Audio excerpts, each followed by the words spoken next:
Bismillahirrahmanirrahim. Today's video is on conjunctivitis, also known as pink eye.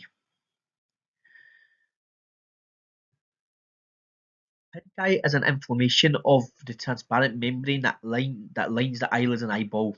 This membrane is called a conjunctiva. When small blood vessels in conjunctiva become swollen and irritated, they're more visible.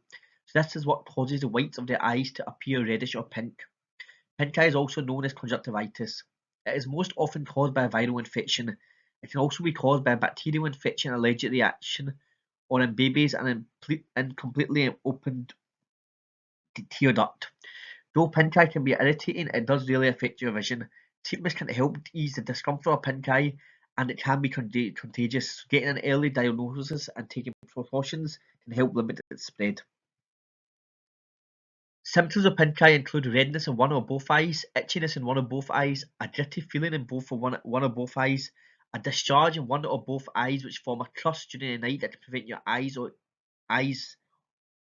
from opening up in the morning. There's also tearing and sensitivity to light in a process known as photophobia. Most cases of pink eye are caused by adenovirus. It can also be caused by other viruses including herpes simplex virus and varicella zoster virus. Both viral and bacterial conjunctivitis can occur along with colds and symptoms of respiratory infections such as a sore throat. Wearing contact lenses that are not cleaned properly or aren't your own can also cause bacterial conjunctivitis. Both these types are very contagious and they are spread through direct or indirect contact with the liquid that drains from the eye of someone who's infected. One or both eyes can be affected. So allergic conjunctivitis affects both eyes. It is a response to an allergy-causing substance such as pollen. In response to allergens, your body produces an antibody called immunoglobulin E.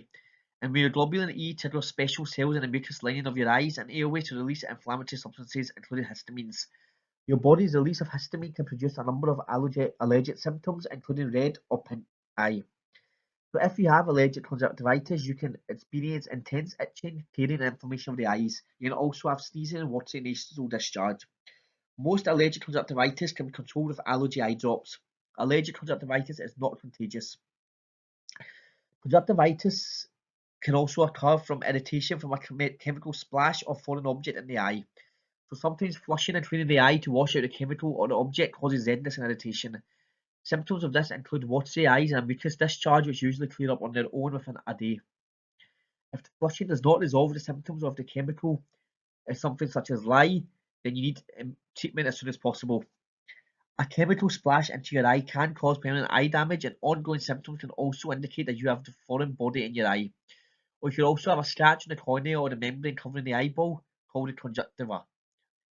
So there are risk factors of pink eye which include exposure to someone who has been infected with viral or bacterial conjunctivitis, exposure to something you're allergic to, using contact lenses, especially extended wear lenses.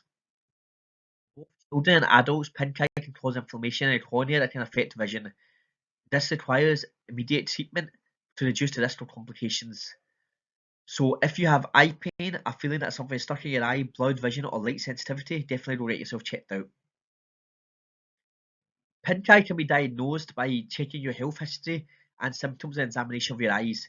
Sometimes a lab culture can be taken, so this is a sample of the liquid that drains from your eyes for a laboratory analysis.